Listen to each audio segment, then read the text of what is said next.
Welcome to the Influential Personal Brand Podcast. This is the place where we help mission-driven messengers just like you learn how to build and monetize your personal brand. My name is Rory Vaden, and I'm the co-founder of Brand Builders Group, a Hall of Fame speaker, and New York Times bestselling author. And this show is to help experts learn how to become more wealthy and well-known. I know you're going to love it. Thanks for being here. Let's get started.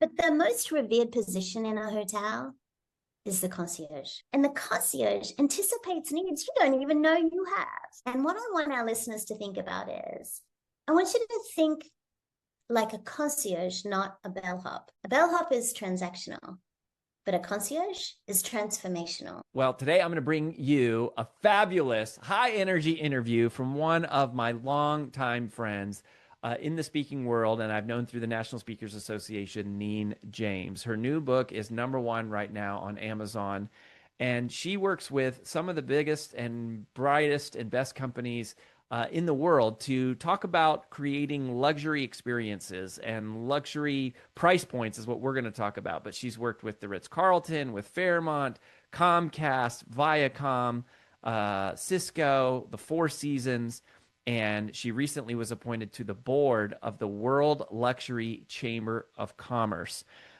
She is a favorite speaker, a longtime friend, and we're going to talk about what does it mean to create elevated experiences.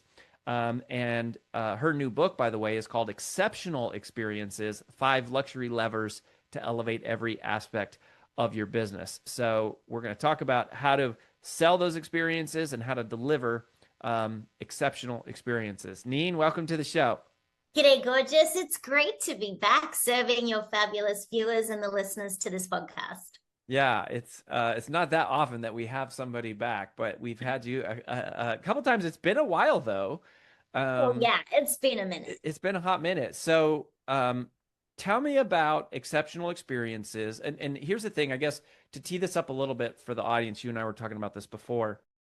We're seeing very consistently right now, both in our business and with our clients, that ironically, it seems almost like it's easier to sell more expensive offers, and that people are more willing than ever to pay for an elevated experience, for a higher level offer. They'll pay more money. It's our top level offers that are selling out quickly. And it, in a way, maybe it seems almost offset by, like, it's harder than ever to sell these sort of lower ticket, more generic type offerings that are available to everybody. So I'm noticing that as a pattern and a trend in our monetization strategy. So I just wanted to kick that over to you and go, is that part of the timing of this book? Are you seeing that same kind of thing? You know, as a client experience expert, I have the privilege of working in some incredible brands, as you read out. And if I take, for example, the luxury travel industry, when the world changed, that industry ended up investing more in more exclusive experiences. So if we think about top tier clients, so whether you are a consultant or whether you have a dental practice, you have top tier clients. And one of the things that we're finding is those top tier clients are the ones that we want to focus on, because if you look at your revenue split and think about the old Pareto principle, right? The 80-20 rule, you will often find that it is those 20% that are generating 80% of your revenue.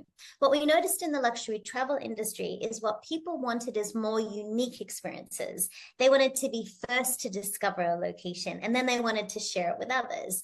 The same could be true of businesses. What people want is they want more exclusive behind the scenes access. I loved the interview that you and Marcus did about the questions with endless customers. And one of the things he was talking about was having videos showing behind the scenes. So people should go back and listen to that particular episode.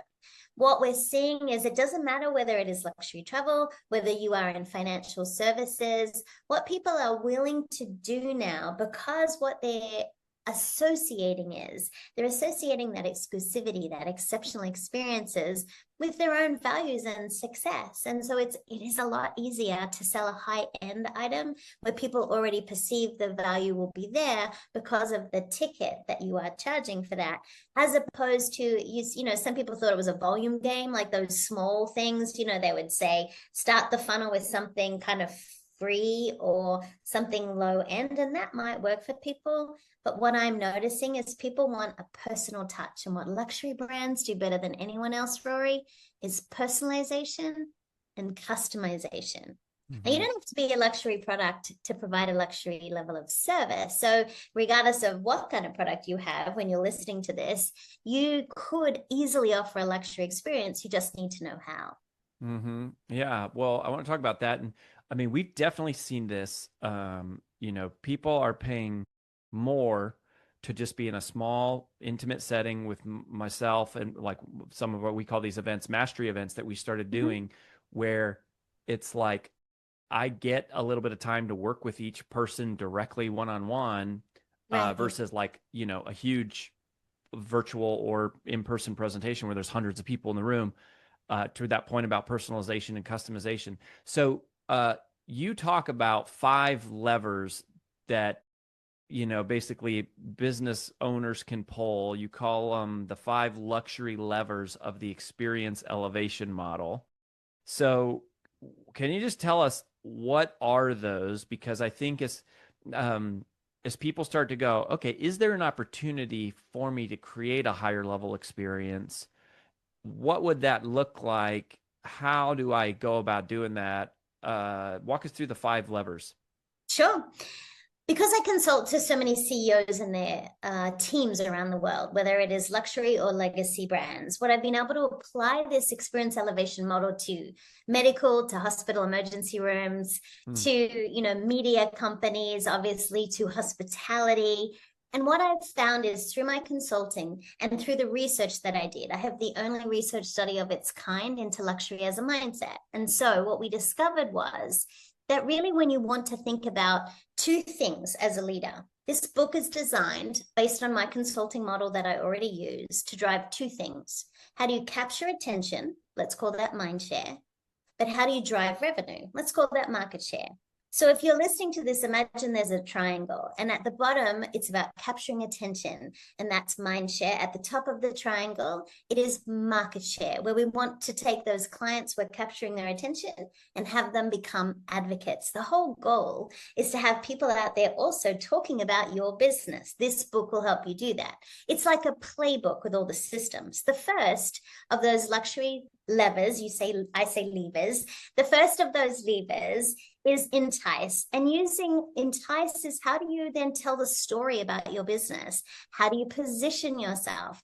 At Brand Builders Group, you already help people do this to identify the type of client that they want to work with and to really elevate their reputation. So storytelling is one of the techniques you can use here. Okay. But I challenge people to also share your origin story. Why is your business so important to you? How does it align with your values? And that your reputation would be demonstrated there. The second of the levers is invite. Invite is where you bring people into your business, into your community by speaking the language they need to hear.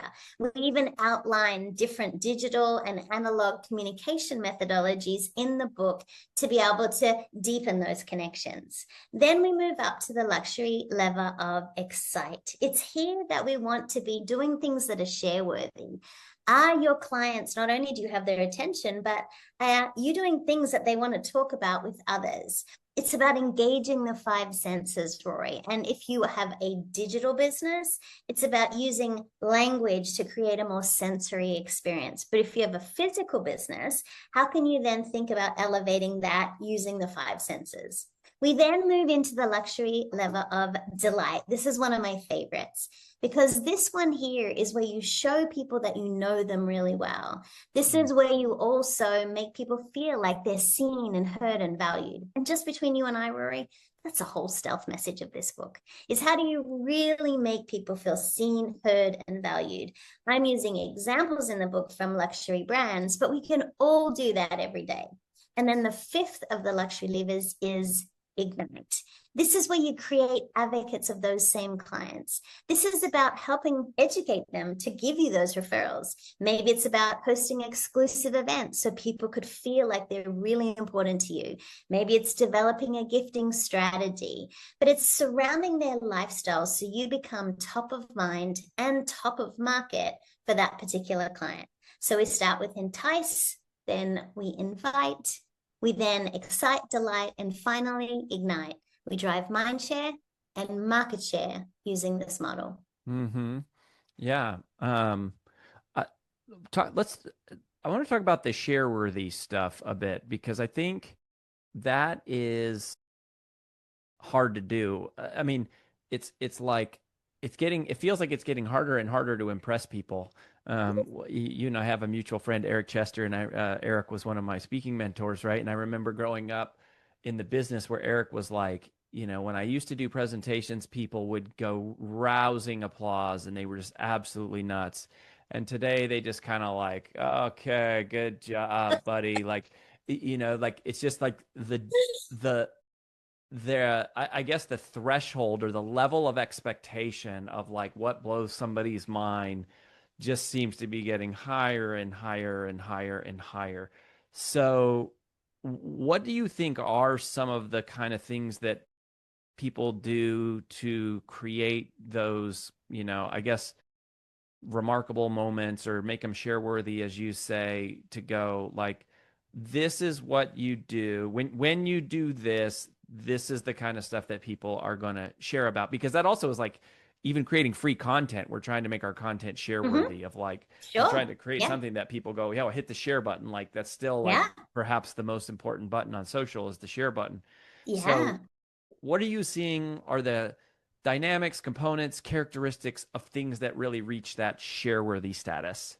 Let me give you an example that's not in the book because it was something I experienced after I was in the process of publishing. But I want people to listen and remember about making an emotional connection, because when we have an emotional connection to something, we're more likely to then share it. So one of the keys to this is emotional connection. I love the luxury property in Alexandria called AKA. It's a brand of, there's a few of the hotels, but the first time I checked into this beautiful hotel, they have a hotel dog called Senna. He's named after the F1 driver for any of the listeners who are F1 fans. And so he's this massive big dog. So when I went to the reception area, here's Senna. I was on my knees cuddling this beautiful puppy as soon as I checked in, because I love a furry baby when I travel. Hotel dog or cat, I'm here for all of that. Someone snapped a photo of that, Rory. Fast forward to the second time I stayed at the AKA Alexandria. But wouldn't you know, there's Senna there. And I was like, oh, that's an amazing coincidence. And then Isaiah at the front desk said, no, Neen, we knew you were checking in. We wanted to make sure Senna was here to greet you. Amazing. Get to my room, Rory. And there is a framed photo of Senna and I from my first visit on my bedside table. But wait, there is a handwritten note from Senna with a paw print on it saying, I'm so glad you're back at the property. Now, that cost them less than $5, right? But what it was for me was that emotional connection. It reminded me of the lovely visit, the fun that I had last time. It was incredibly personalized. It took a moment to handwrite a note. In our digital AI world, analog systems get attention. That handwritten note, that sweet, kind thoughtfulness, that creativity of making it from Senna, the puppy, as opposed to, yes, Chris, the general manager, wrote me a note as well, but Senna's the one that I remember, of taking the time to frame a photo, something that was a memory, because they've had systems in the background, what I call systemized thoughtfulness, to make that happen. And what we need to think about, no matter what kind of business you have, is perhaps one of the share-worthy ways that you could look at capturing the attention and demonstrating your expertise to people is analog. And it could be the simplicity of, let's say, Rory, when a friend of ours, Chris Ducker, published a book, Long Haul Leader, I would buy 25 copies of his book and I would write a handwritten note to all of the people that are important to me, and I would send them a copy of Chris Ducker's new book. And that is going to arrive in a hot pink bubble mailer. It's physical mail. It's lumpy. It's not a white envelope, which probably has a bill in it if you get your mail, right? That's what we think about. And so it's an extension of my brand through the hot pink packaging. It doesn't say anything about me. It's just, hey, Chris's book is really great. As a leader, I think you'll benefit from chapter 4. This would be really powerful for you. It's personalized, it's customized, and it's saying, I thought of you. So when it comes to doing things that are share-worthy, Rory, it's about thinking creatively. It's not just about sharing on social, and that's really important. But what people want is they want to know that you are important to them. Now, an easy way to make things share-worthy in a digital way is give us behind the scenes.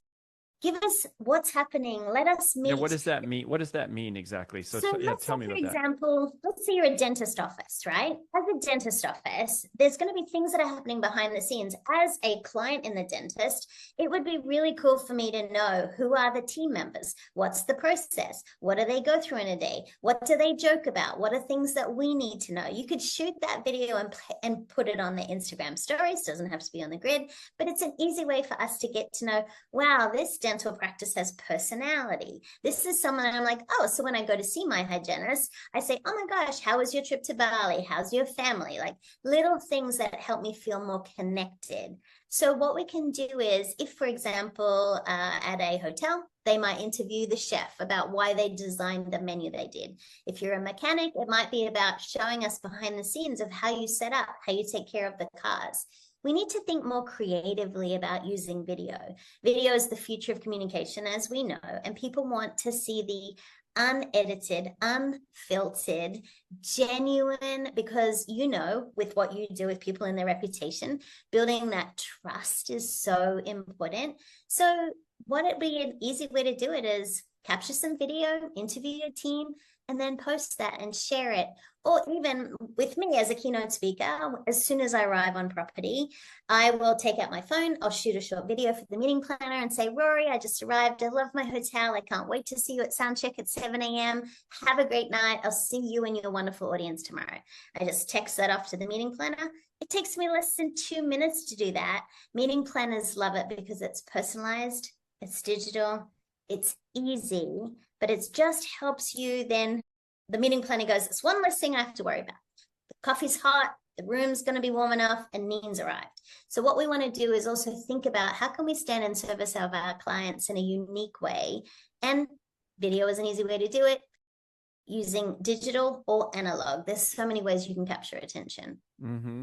Yeah, I like, it seems like personalization and analog are two really prime parts of that you go. The more hyper personalized it is, and yeah, the more analog it is, or that it feels, is really key. So I want to talk about the definition of luxury and what you consider the definition of luxury, because, you know, in a way, it's like analog maybe is like, even that word is like, doesn't sound luxury, but here you're saying like, no, that is luxury.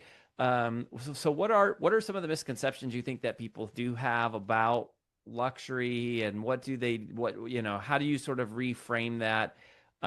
Because, you know, is it just expensive and it's just Louis Vuitton, or is it something else? You know, I think luxury is a divisive word, Rory. People associate it with expensive or it's elitist. And I want to change the narrative on that. Mm. I believe luxury is both inclusive and exclusive. Here's what I mean by that. It's inclusive because everybody deserves it every day. And it's exclusive because you can roll out the red carpet experience for people. Like I said, you don't have to have a luxury product to provide luxury experience. But in my research study that I did, what we discovered is, of the hundreds of people that were part of the research study, there were 5 words that appeared constantly as the main characteristics of how luxury is defined. They are high quality, long lasting, unique, authentic, and indulgent.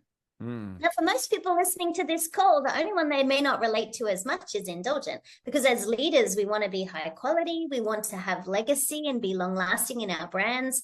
We want a unique approach to our thought leadership and the way we share out in the world. And we want to be authentic. So those same definitions of luxury apply to the businesses listening to this. But one thing that we need to think about is some people see luxury as time. Others, it is about the fabulous handbag. But what I discovered of all the research was 2 things were common in my research study. Everyone agreed luxury is about a reward for hard work. And the second thing that was my favorite finding in the study, and something I've personally believed my whole life, because I do believe luxury is a mindset, is that luxury is about experiences, not things. and we have the data to support that. And what we can all do is we can all provide this experience for our clients, for our team, customers, guests, patients, students, whatever community you serve. But what you can do is just elevate it a little bit so that people feel more seen, heard, and valued. It's what does that mean to help people feel more seen, heard, and valued? I mean, is that just like personalization? Is that basically That's one of the strategies to it. But I think one of the things that often happens is I work with brands where they're so eager to tell the world about their product or service that all they do is talk, talk, talk, right? So they're just vomiting out all this information, all this content, and it's all about them, right? And one of the things that I wrote in my book, Attention Pays, and it was one of the best lessons I ever got from my little 5-year-old friend, Donovan. And he and I were in this heated debate. And I don't know if you've ever debated with a 5-year-old with your kids, but you know what every day, as it right. turns out? And so I remember he thought that I wasn't listening to him. And he got so mad at me, Rory. He jumped in my lap. He grabbed my face in his tiny little hands. He turned it towards him and he said this, Neen, listen with your eyes. Now, from the mouths of babes comes the best wisdom. We don't just listen with our ears, we listen with our eyes, we listen with our heart, we listen with our soul. So if we want to, as business owners, whether you are an entrepreneur, whether you are a thought leader, we need to listen with our eyes more. We need to be able to listen for what the clients are not telling us, for the concerns that they aren't sharing. And we need to anticipate in a way they hadn't thought about it. One of the things I love, Rory, about hotels is I love a good bellhop. A bellhop will move your bags really quickly through the hotel. Their job is very efficient. They want to get those bags up into your room. It's a transaction. But the most revered position in a hotel is the concierge. The concierge is the go-to person. They know everything about that community. They can get you that hot ticket at a restaurant or that seat at a table. And the concierge anticipates needs you don't even know you have. And what I want our listeners to think about is, I want you to think like a concierge, not a bellhop. A bellhop is transactional, but a concierge is transformational. How are you anticipating needs people don't even know they have so that you can be the person who can help them with that? Yeah, I'm a big believer in anticipate the need. Like just going, if you want to be a great employee, anticipate the need of your employer, of your customer. And like, if you want to blow someone's socks off, anticipate the need, give them the thing they don't even know they need before they have a chance to ask you for it. Exactly.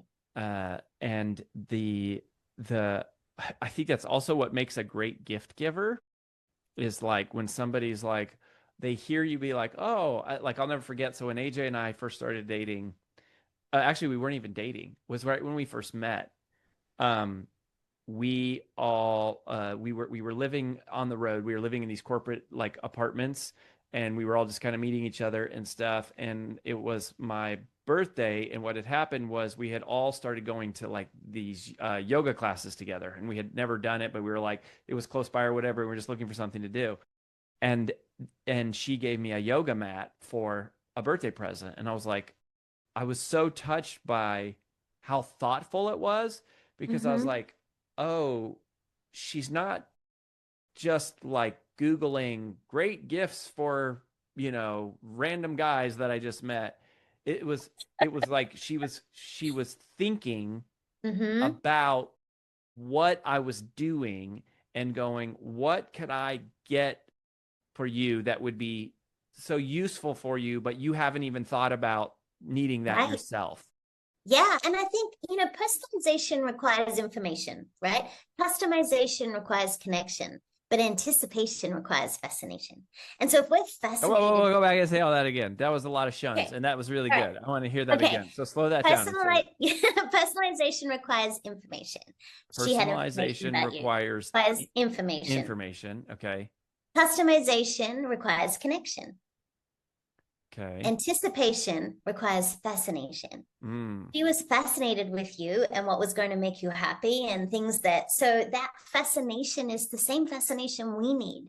When you ask about making people feel seen, heard, and valued, are we truly fascinated with the community that we serve so that we want to be able to find ways to make their lives more exceptional, to elevate every experience? Where it can be the simplicity of using someone's name when you see them, the server, the valet, the barista, whoever it is, just by being able to be kind. And just instead of just sending these mass emails out to people, could you look for opportunities to customize it so that people realize that, yes, you're important to them. Yes, you're still using automation. You can still use systems to elevate things, but can you do it in a way that makes people feel like, oh, I see you, I get you. And what we need to do is leave room for that. Gifting is one of the strategies we talk about in the book, because really people who do this well, I love hosting people in my home. It's one of my favorite things to do because I am always in these luxury hotels. I'm always learning. I'm always watching to see what do they do that makes me feel really great as a guest. And I want to extend that into my home. So every time people stay with me, Rory, I've already done my due diligence on their favorite fragrances, their flowers, their dietary restrictions, how they have their morning beverage, what is it? And I create these gift packs so that when they arrive, everything is self-contained for them. That's an easy thing for me to do. And I have a system. I literally have a checklist for every time people stay at my house. And so what we can all do is think about how we apply that to our team. What are the things we're doing in the team spaces? Do they really feel like they're being taken care of? In hospitality and hotels, we talk about front of house, back of house. Often our clients only see front of house, but the people who are taking care of our clients is often back of house. So are we paying the same attention to provide a luxury experience for our team because they're the ones who are providing that same level of service to our clients? So think about elevating all those experiences so everyone can deliver luxury, whatever luxury feels like to you. Yes. I think it's amazing that it's like this is a great business strategy, but it's also just a great human strategy of just Right. going, you're showing people that you care, you're showing people that you pay attention. And I have found that like the best marketing strategy in the world is to actually care about people. Like when Mm-hmm. you actually care about people, like when you actually care about your customers, they tell other people about you. When you actually care about your Yes. employees, they recruit all the other employees for Yes. you. This is Um, also being share worthy because you're giving them this share worthy experience. They can't help but tell other people this is a great place to work. This is a great person to book to speak. And so what I want people to think about as they're listening to this, inside the book, it's like a playbook of how you can apply all these different strategies to your business, no matter what kind of business you have. But one of the things that we want to think about too, when it comes to this elevation, is we want to make sure that as people are experiencing you as a leader, that you're also choosing to be exceptional, that you're choosing not only to pay attention, but that you be so fascinated with people that I think it's like, for me, it's a game. How can I surprise and delight and get this person excited about what I'm doing? Because I love it. But what that also means, Rory, is you need to be really clear about who your clients are. Who are you for and who are you not for? And so what that also makes it easier to provide a more exceptional experience if you love the people that you take care of. hmm Yeah, absolutely. So cool. Neen, where do you want people to go if you to learn more about you? I mean, obviously they can go get the book Exceptional Experiences. It's out now. You're helping us create a more luxury experience, giving us the playbook for how to do that. How else do you want people to stay connected to you? You can find me at neenjames.com or follow my adventures every day on Instagram. But I love LinkedIn as well. But if you reach out to me on LinkedIn, make sure it's because Rory is our connection. So I get to know that in your invitation. I love it. Well, thank you for this, friend, and thank you for you model this so well in your personal life of just surprising and delighting your friends and Thank being you. such a delight.